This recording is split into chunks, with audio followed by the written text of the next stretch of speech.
지금 한창 월드컵이 진행 중이라 축구의 이야기를 잠깐 해볼까 합니다. 사실 주중에 우리가 승리하지 못해서 그리고 앞으로의 진로가 굉장히 불투명해서 기분이 좋은 상태는 아니지만 지금의 이 모습이 아마 오늘 말씀을 전하려고 하는 그 메시지와도 맞닿아 있기도 해서 한번 생각을 해보게 됐습니다. 사실 저는 공을 굉장히 무서워해서 축구하는 것을 싫어합니다. 그리고 또 축구와 같은 스포츠를 보는 것도 대부분은 하이라이트로만 그렇게 보기도 해서 크게 관심은 없습니다. 그런데 이번에 축구를 그렇게 보니 그렇게 답답할 수가 없었습니다. 선수들을 보면 다 쟁쟁하고 또 굉장한 선수들입니다. 유럽과 같은 큰 무대에서 비싼 연봉을 받고 활동하며 그렇게 활약하는 선수들도 굉장히 많이 있습니다.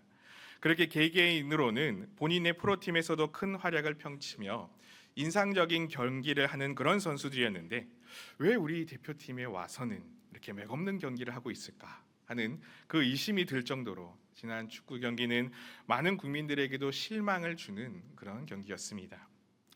이러다 보니 그 경기의 원인을 감독에게로 향하는 그런 뉴스와 평가들이 많았습니다. 어떤 사람들은 내가 감독을 해도 이것보다는 잘하겠다라고 쓴소리를 하기도 하고, 또 그 경기를 해설하던 박지성 선수는 도대체 이기려고 한 경기가 맞는지 되짚어 보아야 한다라고 말하면서 공격을 어떻게 하겠다는 것인지가 명확히 보이지 않았다고 그렇게 쓴소리를 했습니다. 그리고 심지어 경기 후 감독을 인터뷰할 때 기자들은 선수들의 그런 무기력한 모습을 보고 혹시 집단적인 식중독과 같은 불강력적인 요인이 있진 않았는지 물어보기도 했다고 합니다. 그렇게까지 생각할 정도로 훌륭한 선수들을 보유한 우리나라의 경기력이 전혀 아니었던 것입니다. 그러자 감독이 말하기를 다른 이유는 없으며 모두 내가 판단하고 결정한 것으로 감독의 책임이다라고 이렇게 인터뷰를 했다고 합니다. 이전까지 저는 축구와 같은 그런 스포츠는 선수들만 잘하면 되지라는 생각을 가졌었지만 또 한편으로는 그것이 꼭 그런 것만은 아니다라는 것을 보게 하는 모습들이었습니다. 축구와 같은 스포츠는 11명의 선수들이 함께 연합하여 뛰는 경기입니다. 그리고 그 선수들을 지휘하고 전략을 짜고 명령을 내리는 그 감독의 역할도 아주 큽니다.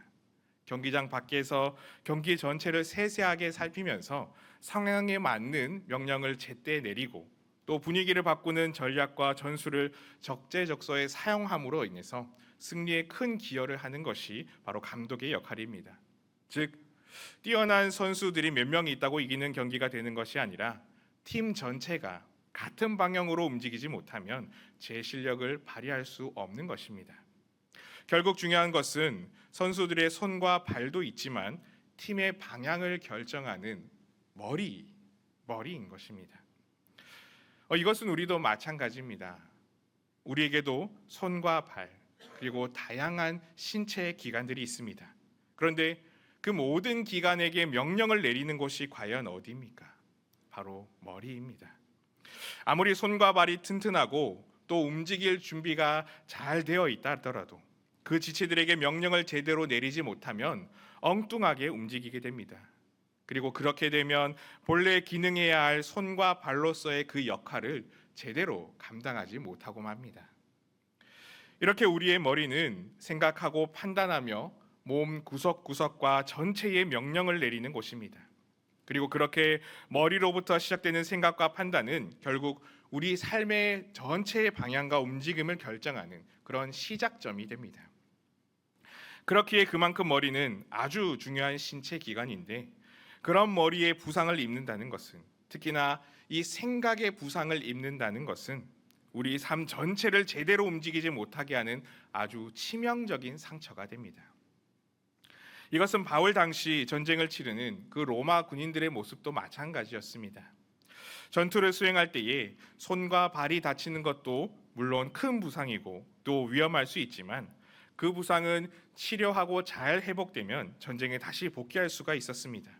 그러나 머리에 부상을 당하게 되면 심지어 목숨이 바로 즉시로 위험할 수 있는 그런 상황이 되기 때문에 가장 잘 보호해야 하는 부위가 바로 머리였습니다. 그래서 바울 당시 로마 군인들은 머리를 보호하기 위해서 투구를 만들어서 잘 착용을 했습니다. 그렇게 함으로 머리에 가해지는 그 치명적인 공격들을 능히 막아낼 수 있도록 보호하게 했고, 그렇게 머리가 무너지지 않고 계속해서 전투를 잘 수행할 수 있도록 투구를 착용하였던 것입니다. 이것은 영적 전쟁 앞에 놓여 있는 우리도 마찬가지입니다. 우리도 우리가 싸우는 영적 전쟁 속에서 우리의 손과 발과 같은 그런 부위도 물론 보호해야 하고 또 안전해야 합니다. 그러나 정말 중요한 것은 우리가 믿음으로 살아가게 하는지 아니면 다른 세상적 가치관으로 살아가게 하는지를 결정하게 만드는 우리의 생각, 우리의 사고방식이 가장 잘 보호되어야만 합니다. 우리가 믿음의 방향으로 가게 하는 생각들이 이 예수님에 대한 확신 가운데 우리의 삶의 발걸음을 옮기게 하는 우리의 그 중심이 온전히 보호되고 유지되고 결정될 수 있도록 지켜나가야만 합니다. 특히 우리가 마주하는 대적들은 이런 우리의 중심과 생각과 그 사고방식을 무너뜨리기 위해서 끊임없이 공격하고 있습니다. 지난번 믿음의 방패에 대해서 말씀드릴 때도 이야기를 나누었지만 이 세상은 악한 불화살과 같은 공격을 우리에게 늘 쏟아붓습니다. 그렇게 해서 작은 의심, 작은 생각들이 우리에게 붙으면 그것이 걷잡을 수 없을 정도로 커지는 아주 큰 의심이 되도록 만들어버립니다. 이것은 창세기에 나타나는 아담과 하와에 대한 뱀의 유혹에서도 드러났습니다. 뱀도 하와에게 작은 의심 한 조각을 넣었습니다. 창세기 3장 1절 말씀에 보면 이렇게 말씀합니다. 그런데 뱀은 여호와 하나님이 지으신 들짐승 중에 가장 강교하니라. 뱀이 여자에게 물어 이르되 참으로 하나님이 참으로 너희에게 동산 모든 나무의 열매를 먹지 말라 하시더냐. 이렇게 작은 질문, 아주 작은 한 질문으로 생각을 뒤흔들어 놓습니다. 그러자 그 의심은 점점 커져서 결국 하나님의 말씀을 어기고 선악과를 먹게 되는 그 결과를 낳고 말았습니다. 우리도 이렇습니다. 우리가 삶에서 마주하는 어려움들, 고난들, 이해할 수 없는 괴로움과 풀리지 않는 현실의 문제들을 보게 하면서 그것들로 인해 하나님이 과연 너를 사랑하시는가? 하나님이 과연 너와 함께 하시는가? 하는 작은 의심들을 우리에게 끊임없이 쏟아놓고 있습니다. 이런 공격들에 대해 우리가 명확하게 대비하지 않으면 이 의심은 우리의 믿음을 뒤흔들어 놓고 맙니다. 이것은 아무리 신앙생활을 어려서부터 오랫동안 해왔으며 또 교회에서 평생을 자랐다시피 했다 하더라도 이 의심이 우리 마음의 은연중에 그리고 나도 모르게 자리 잡게 만듭니다. 우리를 향한 하나님의 사랑을 의심하게 만들고 우리를 향한 하나님의 행하심을 의심하게 만듭니다. 지금껏 평생을 간절히 믿어온 하나님께서 우리 삶에 지금 계시지 않는 것처럼 끊임없이 우리를 뒤흔들어 놓고 우리의 믿음에 계속해서 균열을 만들며 그로 인해 결국 우리의 믿음의 삶 전체도 흔들어 무너지게 만들도록 그렇게 계속해서 공격하고 있습니다. 그렇기에 우리는 이 투구를 온전히 쓰므로 그런 공격들을 능히 방어해낼 수 있어야만 합니다. 우리가 하나님을 의심하게 만들고 그로 말미암아 우리의 삶 전체를 하나님께로부터 멀어지게 만드는 그 공격을 능히 방어할 수 있어야만 합니다. 이를 위해서 오늘 우리는 바울 당시에 군인들이 착용했던 그 투구에 대한 몇 가지 특징들을 살펴보므로 신앙적으로 함께 적용해 보고자 합니다. 먼저 바울 당시에 로마 군인들이 쓰던 투구뿐만 아니라 많은 장비들은 주로 철을 이용해서 만들었습니다. 그리고 그렇게 철이 보급되기 이전 시대까지 사람들이 주로 사용한 것은 청동이었습니다. 그렇게 그들이 이전에 청동을 사용한 이유가 청동은 녹는 점이 낮아서 가공이 쉽고 또 그로 인해 무기를 제작하는 주조가 매우 쉬웠기 때문이었습니다. 그래서 이 청동이라는 것은 숙련도가 비교적 낮아도 일정한 품질을 얻을 수 있었기 때문에 그 이전 시대에 쉽게 사용하던 재료들이었습니다. 그런데 그런 청동은 쉽게 사용할 수는 있지만 단점이 분명히 존재했습니다. 무거운 무기나 칼로 강하게 내려치면 깨지고 찌그러지기 쉬웠습니다. 그러나 반면에 철은 재련이 어려웠습니다. 녹는 점도 아주 높았고 또 계속 두드려서 강도를 높이는 단조라고 하는 그 작업을 해야 했기 때문에 철을 사용하기 위해서는 많은 노력과 또 전문적이고도 뛰어난 기술이 필요했습니다. 그러나 당시 로마 시대의 1000년 전부터 이미 이런 철 재련 기술이 아주 발달하였고 또 로마는 세계 최고의 수준의 철 가공 기술을 보유한 국가였다고 합니다. 그래서 군인들의 장비는 이렇게 철로 만들어 보급했었고 당연히 투구도 철로 만들면서도 잘 녹슬지 않는 청동까지도 덧대어 튼튼하면서도 오래 유지되는 그런 투구를 만들어 사용했던 시대였습니다. 여기에서 우리가 살필 수 있는 영적 메시지가 있습니다.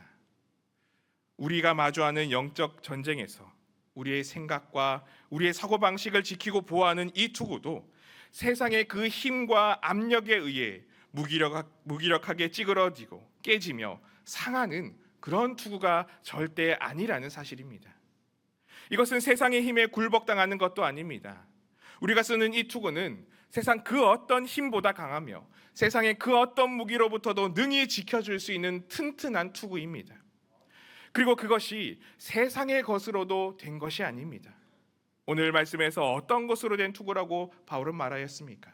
바로 구원의 투구, 구원의 투구라고 말하였습니다.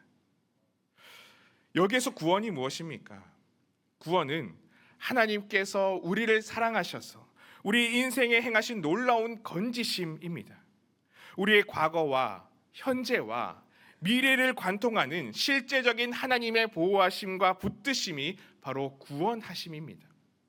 하나님께서는 이전에 우리가 저질러서 마주할 수밖에 없었던 그 죄와 심판으로부터 우리를 건져주셨습니다. 에베소서 2장 8절과 골로새서 1장 13절 14절 말씀에 이렇게 이야기합니다. 너희는 그 은혜에 의하여 믿음으로 말미암아 구원을 받았으니 이것은 너희에게서 난 것이 아니요 하나님의 선물이라.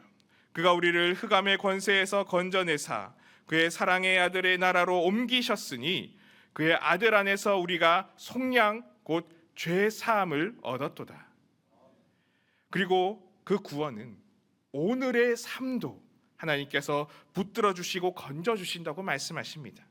과거의 죄로부터 해방시키고 멀리서 보고만 계시는 분이 아니라 지금 우리의 삶에서도 은혜를 베푸시고 힘과 도움이 되시는 구원의 은혜를 열어주십니다. 시편 50편 15절 말씀에 이렇게 노래했습니다. 환난 날에 나를 부르라. 내가 너를 건지리니 내가 나를 영화롭게 하리로다. 환난을 당하는 그 오늘도 하나님은 건지신다고 말씀하십니다. 그리고 그 하나님께서는 우리의 최종 승리까지도 허락하셨습니다. 영원한 생명의 은혜를 부어주셨고 그렇게 끝까지 우리를 건지시리라고 약속하셨습니다. 요한복음 5장 24절의 말씀입니다. 내가 진실로 진실로 너희에게 이르노니 내 말을 듣고 또 나를 보내신 이를 믿는 자는 영생을 얻었고 심판에 이르지 아니하나니 사망에서 생명으로 옮겼느니라.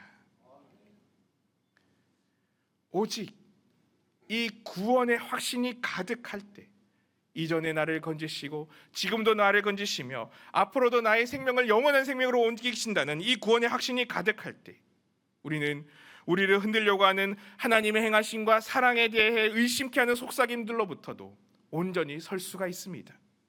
구원의 은혜를 바라볼 때 우리는 세상이 심어놓은 의심의 씨앗들로부터도 능히 승리할 수가 있습니다. 하나님께서 우리를 사랑하셔서 이전에도 지금도 앞으로도 우리를 온전히 책임지시고 건지시며 붙드신다는 이 분명하고도 확실한 사실을 믿고 신뢰할 때 우리는 우리가 하나님을 의심케 하는 수많은 질문들로부터도 결코 넘어지지 않을 수 있습니다. 그리고 무엇보다 우리를 향한 이 하나님의 구원은 하나님의 건지심과 그 지키심은 모래 위에 세워진 은혜가 아닙니다. 과거에 우리를 뜨겁게 신앙생활할 때에 그때는 충만했지만 현재는 식어서 사라져버린 그런 은혜도 아닙니다. 이 구원은 영원히 흔들리지 않는 예수 그리스도의 그 십자가 위에 서 있습니다. 2000년 전 우리의 이전과 지금과 앞으로의 모든 죄악에서도 우리를 건지시고 은혜의 길을 열어주신 그 십자가, 죄와 사망의 한 자리 한가운데서 그 보혈을 흘리심으로 선포하신 역사적 사건인 그 십자가 은혜 위에 이 구원의 역사가 서 있습니다. 그렇게 예수님께서 친히 이 땅에 오시어 우리를 위해 피를 흘리시며 대속의 죽음을 감당하실 만큼 결코 흔들리지 않는 굳건한 은혜가 바로 우리를 향하신 구원의 은혜입니다. 이 십자가의 은혜로 세워진 구원의 투구를 우리가 우리의 머리에 푹 눌러쓰고 우리 삶의 영적 전쟁의 자리로 나아간다면 우리는 그 어떤 공격으로부터도 우리 삶의 믿음의 확신과 그 방향이 결코 흔들리지 않고 구원의 기쁨 가운데 담대하게 나아가게 될 것입니다. 그렇게 구원과 믿음의 확신 가운데 흔들리지 않는 굳건한 은혜의 삶을 살아가는 그런 우리 모두가 되시기를 소망합니다. 그리고 이 구원의 투구는 우리의 삶의 방식, 생각, 사고방식까지도 구원받은 사람의 삶에 합당하도록 바꾸고 변화시키는 그런 놀라운 힘이 있습니다. 바울 당시 로마 군인들의 투구는 지금의 헬멧들처럼 머리 위에만 쓰는 것이 아니었습니다. 얼굴과 뺨, 턱과 코까지도 감싸서 이 얼굴 전체를 보호할 수 있게 만들었습니다.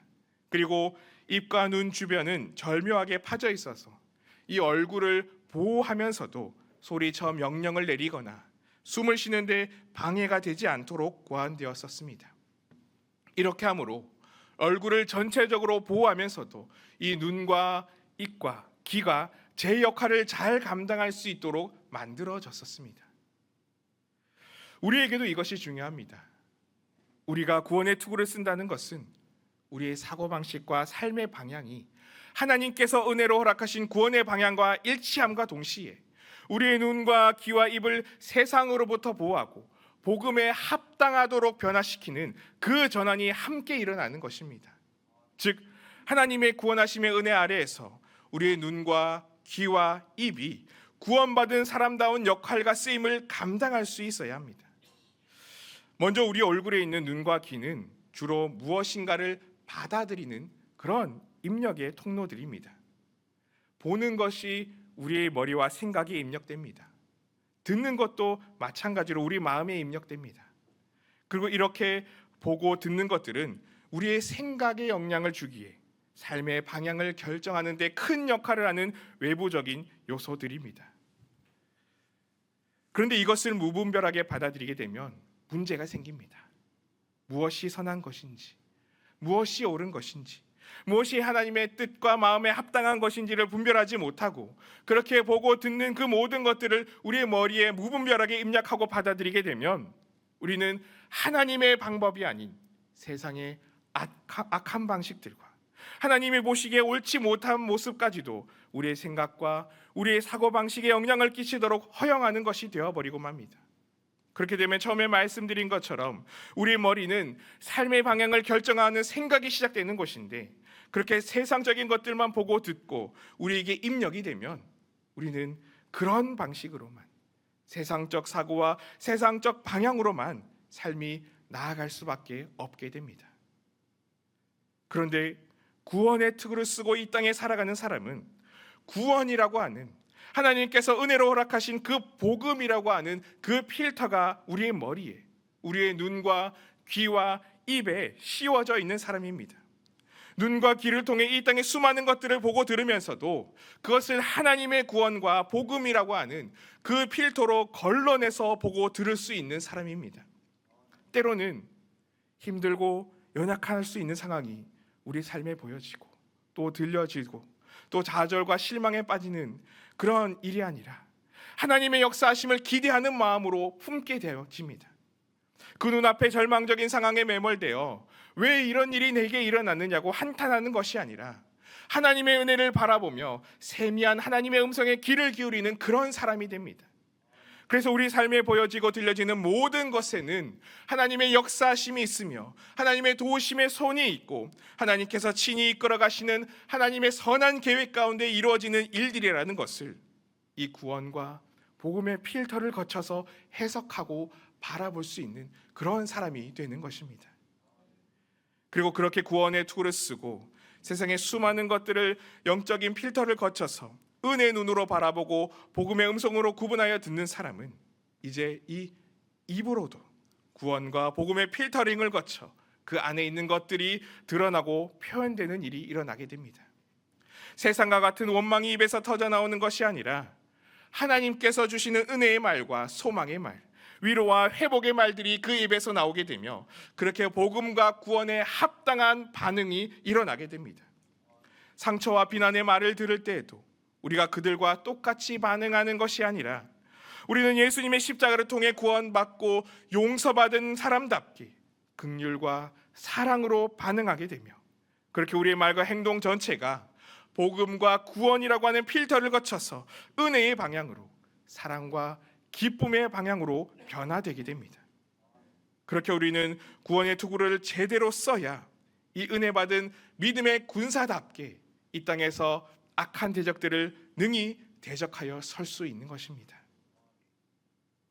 그런데 여기에서 가장 중요한 지점이 있습니다. 우리가 지금 보는 개역개정 성경에는 이것이 잘 표현되어 있지 않지만 오늘 본문 17절을 새번역 성경으로 보시면 이렇게 기록하고 있습니다.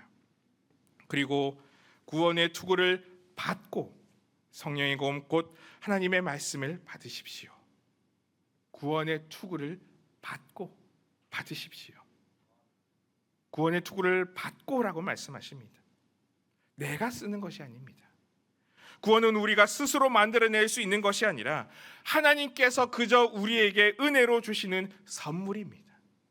그렇기에 그저 하나님께서 주시는 것을 우리는 받고 붙드는 것입니다.